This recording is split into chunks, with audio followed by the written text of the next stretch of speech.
I spent many hours with Abu Hassan and his family in the small prefab where they spend the majority of their day, where they all sleep together, where the children study and play, the one room that has become their house, their world.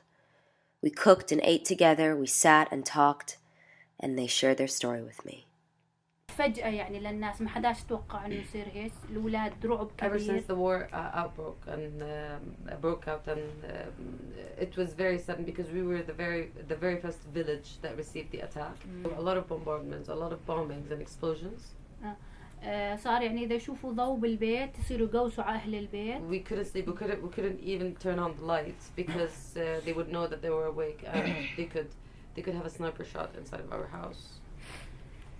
لما صار الوضع كثير يعني صعب. So when the situation deteriorated, we escaped to another village. The family moved 5 times, village to village, town to town, trying to avoid the fighting and keep the children safe. They did not want to leave Syria, leave their country. But then their house was destroyed in a bombardment, the children were trapped in a basement by debris, and 3 of them were injured by shrapnel. We took a service car. I took a taxi car, a taxi cab from our house, and a lot of people have done the same thing. That many people have decided to leave Sheikh Miskin at that time. So we were heading to a village on the borders. Everybody just gathered. We were about 400 to 500 people. طبعا تحت حماية الجيش الحر هذا كله يعني ما. At that time we were under the protection of the Free Syrian Army. We had to stay from 11 a.m. until 6 p.m. when it got a little bit dark.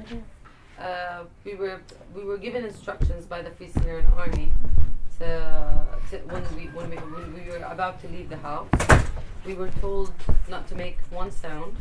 The children are not allowed to cry, and anybody who's injured is not allowed to scream out of pain. I mean, and you're not allowed to light a cigarette.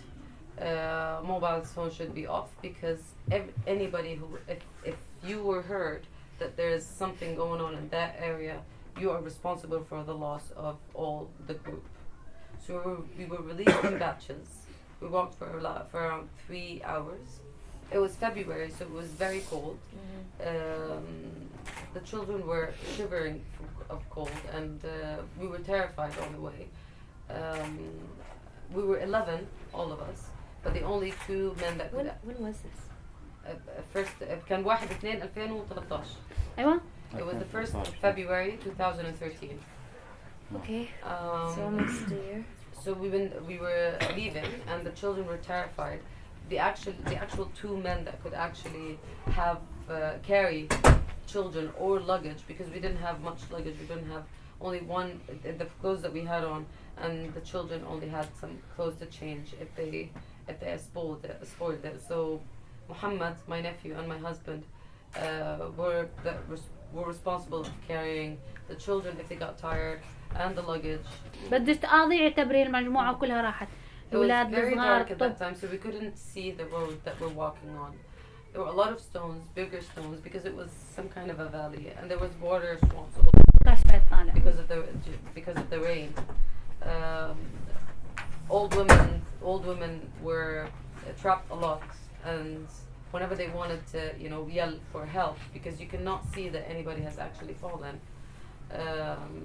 people used to shush her, and we couldn't light the road because we were afraid to be noticed. Many people in the group have actually thrown away their bags on the road because they wanted the children meant more to them more than the luggage, and they couldn't carry both. So they have thrown their luggage away, whether it's food or clothes or whatever it was. They threw it away and carried the children instead. So the Jordanian army welcomed us and took us in to a village close to the borders.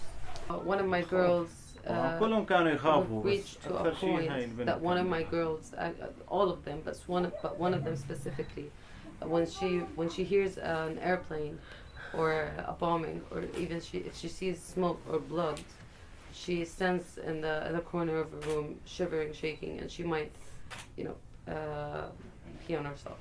And what is the hopes for husband and for his family? What does he want?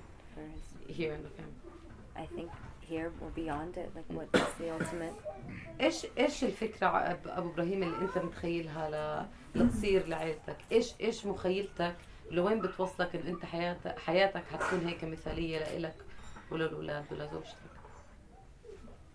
سواء بالمخيم او خارج المخيم ما بتفرق. يعني شو مثلا بتمنى او شو مثلا طبعا كل انسان بيتمنى انه اهم شيء الامان، يكون مأمن عياله واولاده وبيته ونعيش حياة مثلنا مثل العالم يعني.